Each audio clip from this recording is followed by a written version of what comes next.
I hold in my hands the Sigma 16mm f1.4 DCDN contemporary lens for the Sony E Mount system. This lens is freaking fantastic. And in this video, I'm gonna review this crop sensor prime lens from Sigma. I'm gonna let you know why this lens is worth every penny and is a must buy for your Sony camera. Also, make sure you stick around till the end of the video, as I'm going to tell you my favorite use for this wide angle beauty. Welcome to the first video in my brand new series called Best Lenses for Sony's ASP-C cameras. Welcome to my channel. I'm Brian the Camera Guy, and I make videos reviewing Sony cameras and their lenses. If that's something that you're into, I encourage you to hit that subscribe button and that bell notification so you don't miss out on any of my future videos. Today, I'm gonna be reviewing the Sigma 16mm f1.4 lens. This is the first lens in a brand new series I'm calling the best lenses for Sony ASP-C cameras. Over the next couple of weeks, I'm going to review different lenses that can help you improve your video quality of your Sony crop sensor camera. Now, I'm gonna throw this lens on the camera for the rest of the video. Let's get to it. Oh, there we go. Some third-party Sigma goodness. The Sigma 16mm f1.4 lens is a crop sensor lens for the Sony E Mount camera, Micro Four Third cameras, and now is available for the Canon EFM systems. This lens originally came out for the Sony E Mount system back in December of 2017. Despite being 2 years old, don't let its age fool you.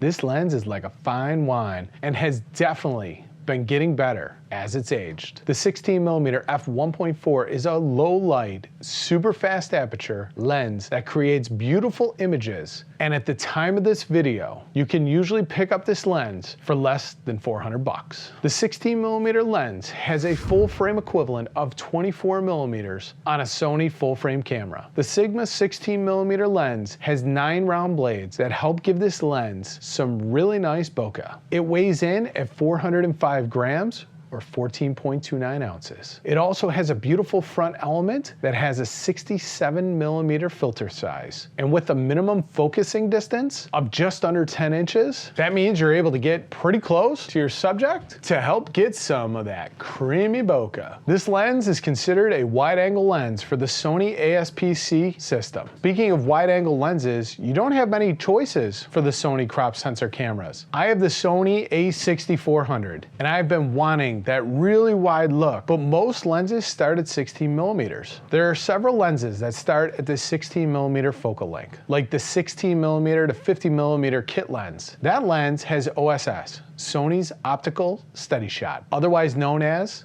lens stabilization. Unfortunately, the Sigma 16mm does not have any stabilization. If you want or need some stabilization, then you should make sure that you buy the Sony A6500 or the A6600. There is also the Sony 16mm to 55mm G Master lens. That's the lens I was shooting on at the beginning of this video. That lens does not have any stabilization either, and the minimum focusing distance is close to 6 inches longer than the Sigma. This makes the Sigma a far better option at 16mm to really capture some close video. Plus, you're gonna pay close to $900 more to get that zoom lens. I will cover the 16mm to 55mm G Master lens in the next video in this series. Make sure you hit that subscribe button and that bell notification so you don't miss out on that video. Sony made a really smart decision a couple years ago when they allowed third-party lens companies like Sigma to have full access to their E mounts. This has allowed Sigma and Tamron and other manufacturers to develop lenses that take full advantage of Sony's outstanding autofocus system. Those will argue between Sony and Canon on who has the best autofocus system. Both are superior systems that are great in different ways. Comment down below, are you Team Canon or Team Sony? Well, the Sigma 16mm f1.4 takes advantage of this autofocus system. As you can see, this lens does a great job locking on focus. It's so good that you would think it was a native lens for the Sony E Mount system. In some ways,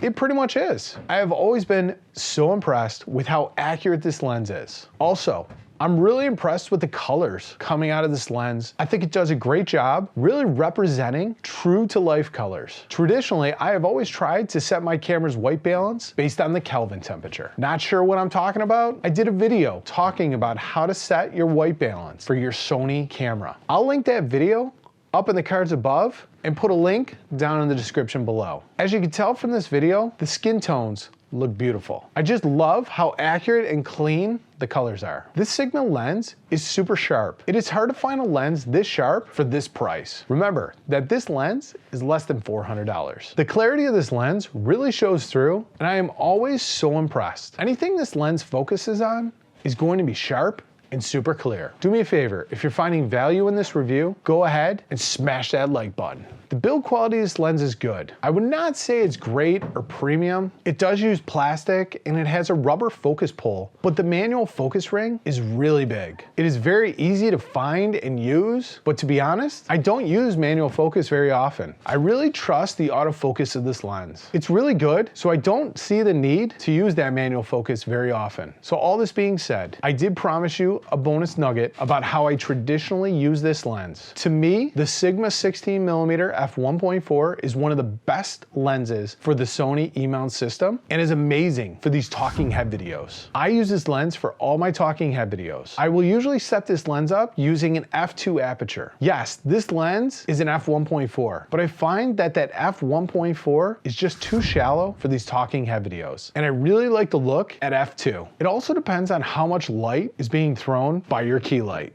If the light is too strong, then the f1.4 is going to be overexposed, or you'll need an ND filter. I really find that the f2 is just right and performs the sharpest. If you're looking to pick up a perfect lens for your Sony ASP-C camera, you can't go wrong with this lens. If you have any questions or comments about the Sigma 16mm, make sure you use that comment box down below. If you like this video, then I'm sure you'll like the video on the screen now about another lens for the Sony system. Go ahead, click on that video now, and I'll see you on that video. Make sure that you like, subscribe, and ring the bell. Brian, out.